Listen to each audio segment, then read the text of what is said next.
வாழ்க வளமுடன்.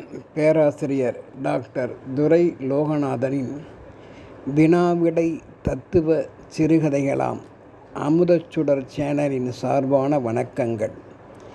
என் கதைக்கு ஊக்கமளிக்கும் நண்பர்களுக்கும் ஆதரவு அதிகமாக தந்து வருகின்ற ரசிக பெருமக்களுக்கும் என் மனமார்ந்த நன்றிகள், வணக்கங்கள். என் கதைக்கரு வெளிவர ஊடகமாய் திகழும் யூடியூப் நிறுவனத்திற்கும் உதவியாளர் நண்பர்களுக்கும் என் பணிவான வணக்கங்கள்.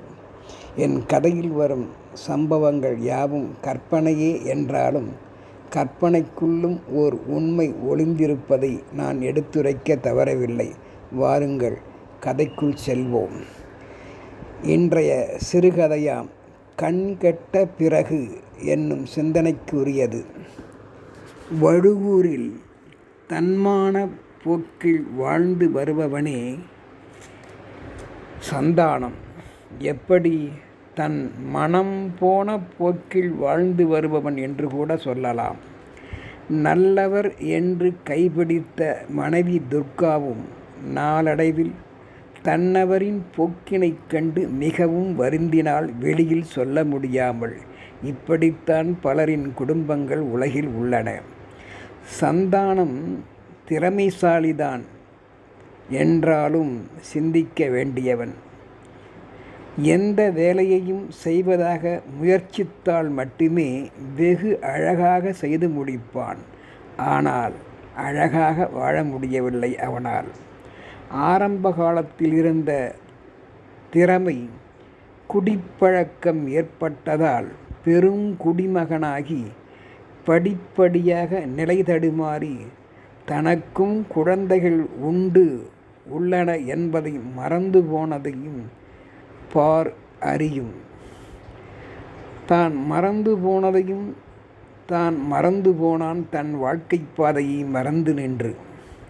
சில நாட்களில் வேலைக்கு போனவள் திரும்பி வரும்போது தகாத நண்பர்களுடன் சேர்ந்து குடித்து கும்மாளமிட்டு தான் சம்பாதித்த அந்த ஒரு நாள் கூலியையும் சந்தானம் இழந்துவிட்டு வந்தான் என்பதை அறிந்தாள் துர்கா. அதோடு மட்டுமல்லாமல் போதை தலைக்கு ஏறி தன்னை மறந்த நிலையில் தன் உடுத்தியிருக்கும் ஆடைகள் கூட அகன்ற நீங்கிய நிலையில் நடுரோட்டில் ஓரமாக விழுந்து கிடந்தான். பார்க்கவே பரிதாபமாகவும் இருந்தது. கண் கூசியது. கண்டவர்கள் வெட்கப்பட்டனர். அப்பொழுது பள்ளிக்கு சென்ற அவனது மகன் ஜோதி என்பவன் தந்தையின் அலங்கோலத்தைக் கண்டு நடுநடுங்கி சுற்றும் முற்றும் பார்த்து தன்னை யாரோ நோக்குவது போல் கேலி செய்வது போல் இருக்க கண்டு யாரும் அறிந்திடும் முன் அவனை சரி செய்து ஓரமாக இழுத்து போட்டு கலைந்திருந்த ஆடைகளையெல்லாம் இழுத்து போத்தி அவனை தன் பள்ளி நண்பர்கள் உதவியாலும் அந்த சந்தானத்தை தம் வீட்டில் கொண்டு சேர்த்தான். தாயிடம் நிகழ்ந்ததை சொல்லி அழுதும் புலம்பிக் கொண்டிருந்தான். மறுநாள் பள்ளிக்கு சென்ற சந்தானத்தின் மகன் ஜோதியை சக மாணவர்கள் ஒரு மாதிரியாக இவனை நோக்கிய போது கூனி குறுகி நின்றான் என்றே சொல்ல வேண்டும். என் செய்வான் இவன்? தாயின் தேற்றல் முயற்சியால் விடாமல் பள்ளி படிப்பிலேயே ஜோதி அதிக கவனம் செலுத்தும்படி செய்தால் அந்த தாயானவள். மறுநாள் ஒன்றும் நிகழாதவன் போல் வீட்டினரை பார்த்த சந்தானம் குடிகாரன் பேச்சு பொழுது விடிந்தால் போச்சு என்பது போல மறுநாள் மிகவும் தெளிவாயிருந்தான். அப்படி பொறுப்பற்ற தன் மனப்போக்கினை மாற்ற முடியவில்லையே என்று பாசத்தால் வேதனை கொண்டவன் போல் அழுதான் என்றே சொல்ல வேண்டும். தன் கண்கள் அப்போது கூட தன் மூத்த மகனாம் பெருமாளின் செயலை எண்ணி வருத்தமும் கொண்டான். தன்னால் தானே பெருமாளும் கெட்டுவிட்டான் என்று. மெல்ல தன் மனைவியிடம் மகன் பெருமாள் எங்கே என்று கேட்டு முடிப்பதற்குள் உங்களையெல்லாம் அந்த பெருமாள்தான் காக்கும் தெய்வம் காப்பாற்ற வேண்டும். ஒன்றும் தெரியாதது போல் கேள்வி வேறு கேட்கிறாரே என்று வருந்தினாள் துர்கா. தொட்டிற்பழக்கம் தோஷம் இவனது குணங்கள் மூத்த மகன் பெருமாளுக்கும் ஒட்டிக்கொண்டது என்றே சொல்லலாம். படிக்கப் போகும் அவனிடம் குடிக்க பழக வைத்துவிட்டான் இந்த பாவி சந்தானம் என்றுதான் சொல்ல வேண்டும்.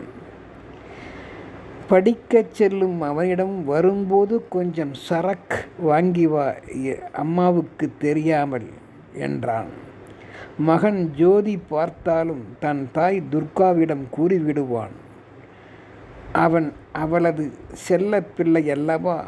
அவ்வாறு நேர்ந்துவிட்டால் உன் தாயும் நிஜமாகவே துர்கா தேவியாக மாறி நம்மை வதைத்து விடுவாள், உன்னையும் என்னையும் வெறுப்பாள் என்று கூறியபோது பெருமாளும் அசால்ட்டாக தந்தையைப் போலவே போதை தலைக்கேறி நின்றவன், சரி சரி எல்லாம் எனக்கு தெரியும், கொஞ்சம் எனக்கு பணம் சேர்த்து கொடுங்க, திரும்பி வரும்போது ஸ்பெஷல் சரக்கு வாங்கி வருகிறேன் என்றான். மனதுக்குள் இவன் ஸ்பெஷல் சரக்கு என்கின்றானே, ஒருவேளை நம்மையும் மிஞ்சிவிட்டானோ என்று எண்ணிக்கொண்டான் சந்தானம். துர்கா குடும்பச் செலவுக்கு என்று அஞ்சரை பெட்டியில் மறைத்து வைத்திருந்த அந்த பணத்தையும் மகனும் தந்தையும் சேர்ந்து களவாடினர். யார்? பெருமாளும் சந்தானமுமே. மதிய வேளை உணவுக்கு வேறு பணம் இல்லாத சூழலில் அரிசி பருப்பு வாங்க தன் அஞ்சரை பெட்டியை துர்கா திறந்தபோது பகீர் என்றது அவளுக்கு. அங்கே பணத்தை காணவில்லை. யோசித்தால் புரிந்து கொண்டாள்.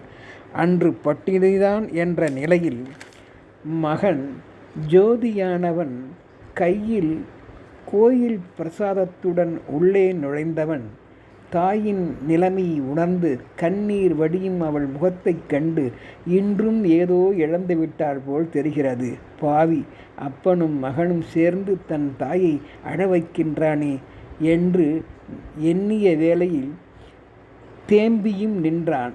அப்பொழுது தாயும் தேம்பியும் நின்றாள். தாயின் மார்பில் சாய்ந்து கொண்டே, வேதனைப்படாதே அம்மா, என்ன செய்வது, எல்லாம் காலத்தின் கோலம், பழக்க வழக்கம்தான் அம்மா. உன்னைப்போல் நற்பழக்கம் இருந்தால் இப்படி நடந்திருக்குமா? என்ன நடந்திருக்கும் என்பதை நானும் அறிவேன் என்றான் தன் தாயை தேற்றிய ஜோதி.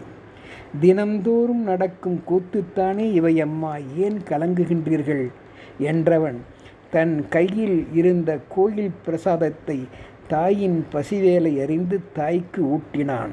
இவனல்லவா தாயை காத்த தனையன்? நீ சாப்பிடவில்லையா என்றவுடன், கோயிலில் தர்ம விருந்து நடந்ததம்மா, நீ கவலைப்படாதே, நான் வயிறார உண்டேன். அதில் என்னை போன்ற ஏழை எளியவர்களுக்கு அனுமதியும் கிடைத்ததம்மா. கோயில் கர்த்தாவை நாம் மனதார பாராட்ட வேண்டும். வயிறார உண்டுதான் வீட்டிற்கும் உங்களுக்கு சற்று பிரசாதம் கொண்டு வந்தேன் என்றவனை கட்டி அணைத்து முத்தவிட்டாள். துன்பத்திலும் இன்பம் கண்டாள் என்றே சொல்ல வேண்டும்.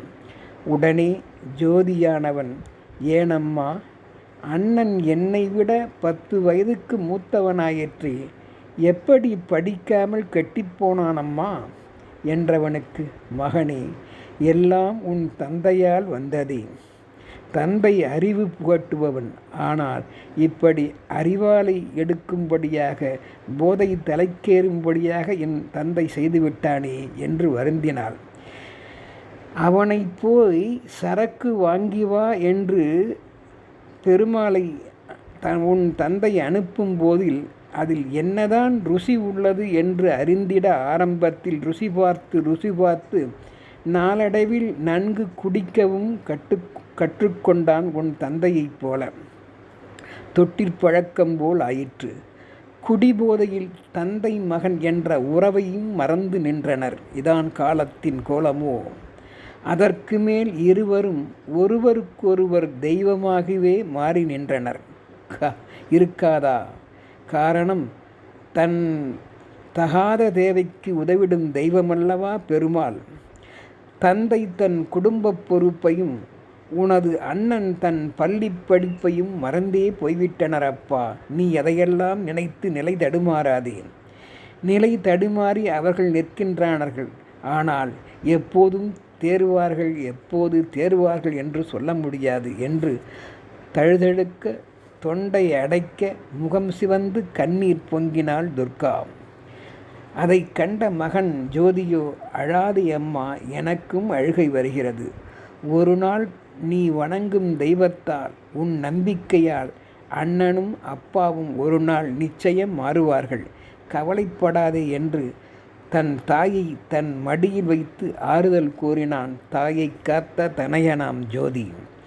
நாளடைவில் துர்காவும் வேறு வழியின்றி கணவர் மற்றும் தன் மூத்த மகனின் உடல் உறுப்புக்கள் செல்லரித்து போனதை உணர்ந்தாள். டாக்டராலும் கைவிடப்பட்டு விட்டதால் தன் கடமை பொறுப்பிலிருந்து மாறாமல் கிடைத்த கூலி வேலைக்கு சென்று பணமும் ஈட்டினாள் குடும்பத்திற்காக. தன் மகன் ஜோதியையும் பிறர் தர்ம உதவியால் நன்கு படிக்கவும் வைத்தாள்.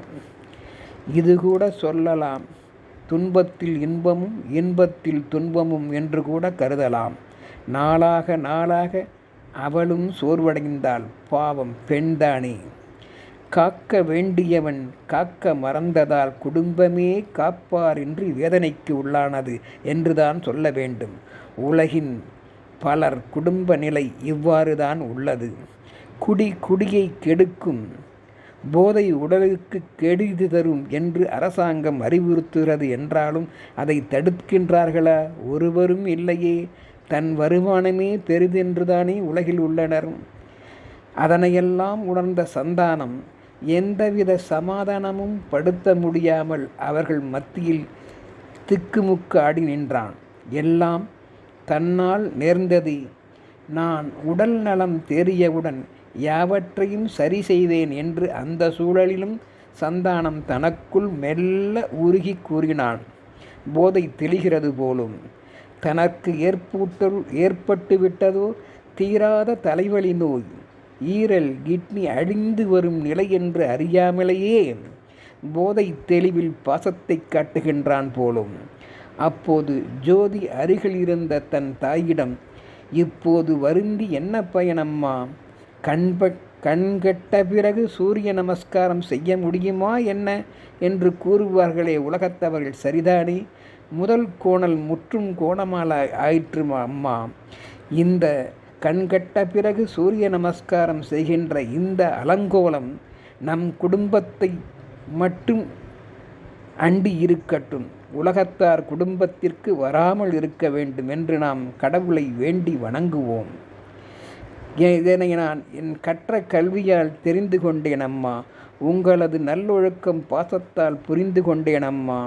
அப்பாவை போல் பெருமாள், அண்ணனைப் போல் வெறுமாளாய் வாழக்கூடாது என்றும் உணர்ந்து கொண்டேன் அம்மா என்று அன்னையை தேற்றி, நான் உனக்காக உள்ளேன் அம்மா, கவலைப்படாதே. தம்பி உடையான் படைக்கு அஞ்சான் என்பார்கள்.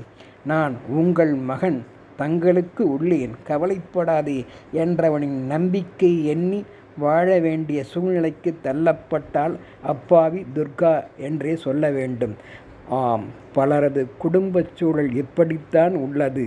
உணர வேண்டியவர்கள் உணர்ந்தால்தான் இத்தகு சூழ்நிலை ஏற்படாது.